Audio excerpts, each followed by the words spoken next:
कर्म का फल हर पल हमें मिलते रहता है, क्योंकि एक एक सांसों में हमारे साथ जो घटना घटित हो रही है वह हमारे कर्मों का परिणाम ही है। कर्म के कारण ही हम सांस ले पा रहे हैं, तो किसी की सांस अभी अभी खत्म हो चुकी होती है। कर्म हमारी काया तो उसका फल हमारी परछाई है, दोनों सदा साथ साथ ही रहते हैं। श्री कृष्ण ने बताया किन पापों के कारण मनुष्य को कुत्ते का जन्म मिलता है। मित्रों, प्रत्येक मनुष्य को उनके कर्मों के अनुसार उन्हें मृत्यु के बाद सजा भोगनी पड़ती है। जब उनकी सजा पूरी हो जाती है तो उन्हें पुनः पृथ्वी लोक पर दूसरा जन्म प्राप्त होता है। जो जैसा कर्म करता है उसे उसी प्रकार से दोबारा योनि प्राप्त होती है।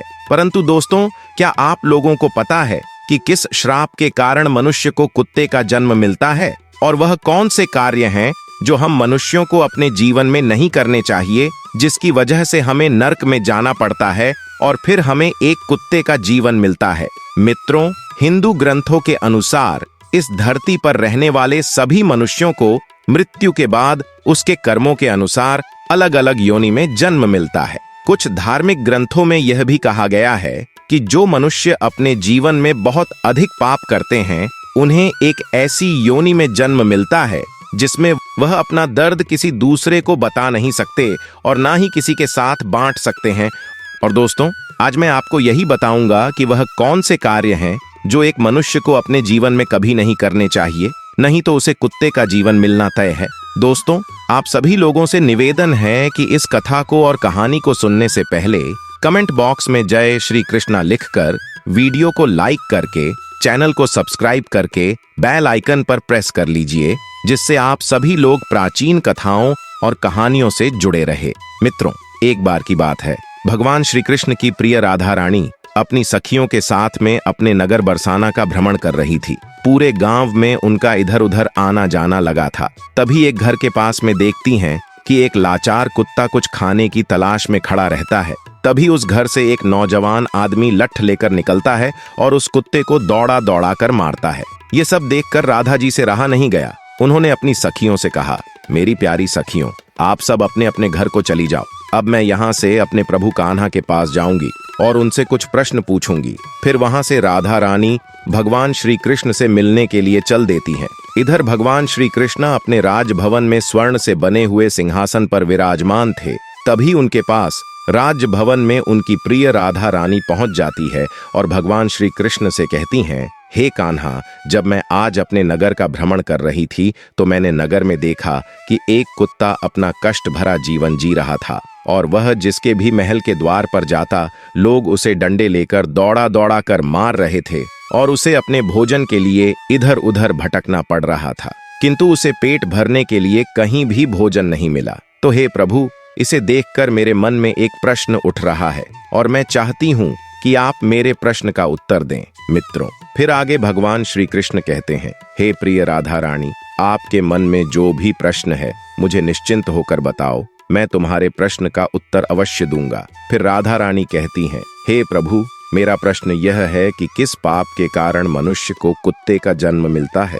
मित्रों, फिर आगे भगवान श्री कृष्ण कहते हैं, हे प्रिय राधा रानी, आज मैं आपको एक कथा सुनाता हूँ जिसे सुनकर आपको आपके प्रश्न का उत्तर अवश्य मिल जाएगा। इसीलिए हे प्रिय, इस कथा को पूरे मन से सुनना। फिर आगे राधा रानी कहती हैं, हे प्रभु, आप कथा सुनाइए, मैं पूरे मन से इस कथा को सुनूंगी। मित्रों, तो कथा को सुनाते हुए आगे भगवान श्री कृष्ण कहते हैं, हे प्रिय राधा रानी, एक समय की बात है जब भगवान श्री राम अपनी सभा में बैठे हुए थे, तभी उन्हें एक कुत्ते की रोने की आवाज सुनाई दी। तभी सभा में मौजूद द्वारपाल ने कुत्ते को वहां से भगा दिया और अगले दिन फिर से वही कुत्ता उसी स्थान पर आकर रोने लगा और द्वारपाल ने इस बार भी उसे कुत्ते को वहां से मारकर भगा दिया और सभा के तीसरे दिन भी वही कुत्ता उसी स्थान पर आकर फिर से रोने लगा। तो भगवान राम के मन में एक प्रश्न उठने लगा कि आखिर यह कुत्ता रोज रोज मेरे दरबार के बाहर ही क्यों रोता है। और फिर भगवान राम ने उस कुत्ते के रोने का कारण जानना चाहा और द्वारपाल से कहा कि उस कुत्ते को यहाँ बुलाकर लाओ। तो उस कुत्ते को बुलाने के लिए द्वारपाल उसके पास गए और बोले, प्रभु, श्री राम ने आपको अपने दरबार में बुलाया है। तो कुत्ता बोला, हे मुनिवर, मुझे एक ऐसी योनि में जन्म मिला है जिसका मंदिर, राजभवन, रसोई घर और गौशाला जैसे पवित्र स्थान पर जाना माना है। तुम जाकर प्रभु श्री राम से कह दो कि वह स्वयं मुझसे मिलने के लिए यहाँ पर आ जाएं। और फिर द्वारपाल ने कुत्ते की सारी बातें भगवान श्री राम से जाकर बताईं और ऐसा सुनकर भगवान श्री राम स्वयं उस कुत्ते के पास गए और उससे कहा कि तुम रोज मेरे दरबार के बाहर आकर क्यों रोते हो। तो कुत्ते ने भगवान श्री राम से कहा, हे प्रभु, मैंने कोई अपराध नहीं किया है, फिर भी एक सन्यासी ने मुझे पत्थर से मारा है जिसके कारण मेरा पैर टूट गया है और अब मुझे बहुत पीड़ा हो रही है और इसी कारण मैं रोज आपके दरबार में आकर रोता हूँ। मित्रों, फिर आगे भगवान श्री कृष्ण कहते हैं, हे प्रिया राधा रानी, उस कुत्ते की पीड़ा को देखकर प्रभु श्री राम को बहुत दुख हुआ। फिर भगवान श्री राम ने अपने दरबारी को अपने दरबार में बुलाया और कहा, हे दरबारी, जाओ जाकर वह सन्यासी जहां भी हो उसे ढूंढ करके हमारे दरबार में अति शीघ्र लेकर आओ। भगवान श्री राम की आज्ञा पाते ही उनके 2 सैनिक वहां से सीधा सन्यासी के घर पहुंच गए और उसे सन्यासी को पढ़कर अपने साथ में लेकर के भगवान श्री राम के दरबार में आ गए। फिर उस सन्यासी को कहा, क्या यह सत्य है कि तुमने इस कुत्ते को पत्थर मारा है जिससे इसका पैर टूट गया है और यह अब ठीक से चल भी नहीं पा रहा है? तो इसने क्या अपराध किया था जिसके कारण तुमने इस बेजुबान कुत्ते का पैर तोड़ दिया? तब वह सन्यासी कहता है, हे प्रभु, मैं भिक्षा के लिए रास्ते से जा रहा था, तभी इस कुत्ते ने मेरी भिक्षा का अन्न छू लिया था और इसी वजह से मुझे क्रोध आ गया और मैंने पत्थर उठाकर इसको जोर से मार दिया जिसके कारण इसका पैर टूट गया। सन्यासी की यह बात सुनकर श्री राम ने कहा, क्या आपको पता है कि यह एक ज्ञान विभिन्न पशु है? यह अपना पेट भरने के लिए ऐसा करते हैं और इनको इतनी अक्ल नहीं है कि ऐसा नहीं करना चाहिए। और यदि इस कुत्ते ने आपके अन्न को छू लिया था तो इसमें इसका कोई अपराध नहीं है और ऐसा करना तो इसकी स्वाभाविक प्रवृत्ति है और इतनी सी बात के लिए आप इस कुत्ते को इतनी बड़ी सजा नहीं दे सकते हैं। और अपराध इसने नहीं, अपराध तो आपने किया है जो एक सन्यासी होकर इस कुत्ते का पैर तोड़ दिया है, इसलिए आप ही इसके अपराधी हैं। मित्रों, फिर आगे भगवान श्री कृष्ण कहते हैं, हे प्रिय राधा रानी, भगवान श्री राम उस कुत्ते से कहते हैं कि यह सन्यासी तुम्हारा अपराधी है और तुम जो चाहे वह सजा इसको दे सकते हो। फिर भगवान श्री राम की यह बात सुनकर उस कुत्ते ने कहा, हे भगवान, इस सन्यासी को किसी महल का राजा बना दिया जाए। तो श्री राम ने उस कुत्ते की बात को स्वीकार कर लिया और उस सन्यासी को सुंदर वस्त्र पहनाकर एक घोड़े पर बिठा दिया और उस सन्यासी को एक महल में ले गए और वहां का राजा बना दिया। जब वह सन्यासी राजा बनकर एक स्वर्ण से बनी हुई सिंहासन पर बैठ गया, उसे वस्त्र भी राजा महाराजा जैसे मिल गए।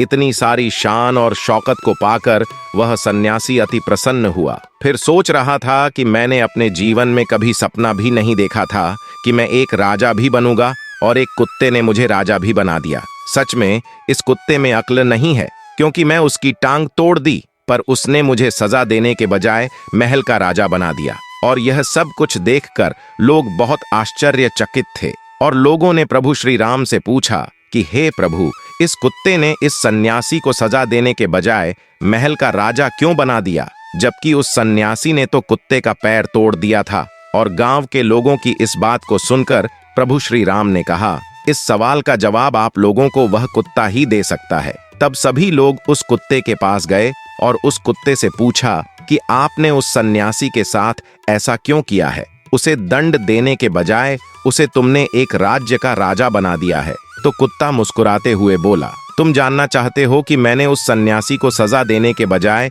उसे महल का राजा क्यों बना दिया है? मित्रों, फिर आगे भगवान श्री कृष्ण कथा को सुनाते हुए अपनी प्रिय राधा रानी से कहते हैं, हे प्रिया राधा रानी, वह कुत्ता उन सभी से कहता है, सुनो, यह अन्याय करने वाला राजा और घर पर पहुंचे याचक को भगाने वाला और दूसरे की संपत्ति को हड़पने वाला और किसी गरीब पर अत्याचार करने वाला मरकर दूसरे जन्म में कुत्ता ही बनता है। और यह एक सत्य है, इसमें कोई संकोच करने वाली बात नहीं है।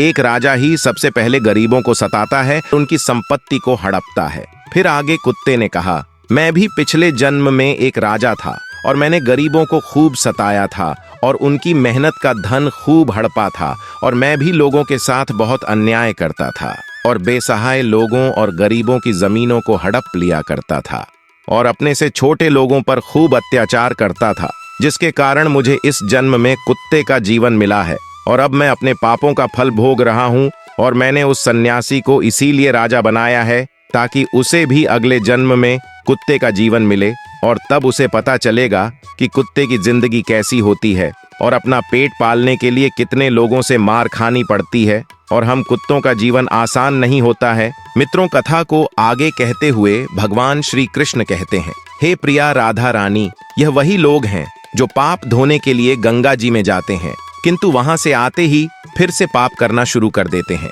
और फिर आगे राधा रानी कहती हैं, हे प्रभु, क्या गंगा जी में पाप नहीं धुलते हैं? तो भगवान श्री कृष्ण मुस्कुराते हुए कहते हैं, हे प्रिया राधा रानी, गंगा जी में वही पाप धुलता है जो अनजाने में हो जाते हैं।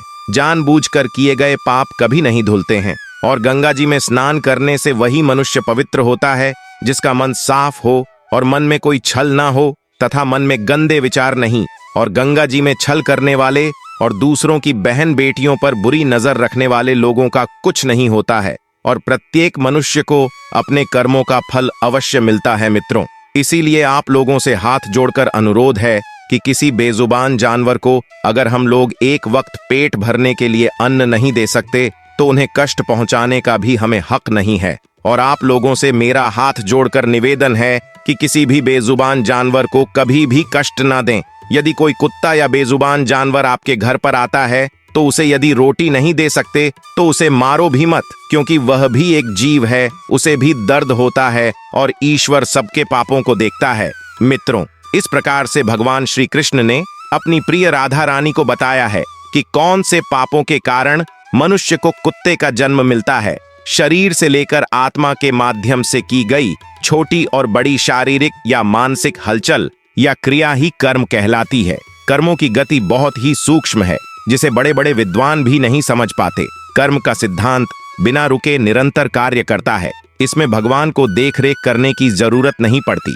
इसलिए भगवान हमारे कर्मों में दखल नहीं देते। वे न तो सजा देते हैं और न ही कृपा करते हैं। सब अपने आप होता है। उनका काम है विवेक प्रदान करके सही गलत का फर्क जानने का ज्ञान, मार्गदर्शन और शक्ति देना। कई बार लोग कर्म के सिद्धांत और भगवान के अस्तित्व पर विश्वास करने से कतराते हैं, क्योंकि वे देखते हैं कि आज बुरे कर्म करने वाले सुखी और अच्छे कर्म करने वाले दुखी दिखाई देते हैं। पर ऐसा नहीं है। भगवान के घर न तो देर है और न ही अंधेर। हर कर्म का फल उसके उचित समय पर मिलता ही है। कर्म की अदालत में से कोई भी नहीं छूट सकता।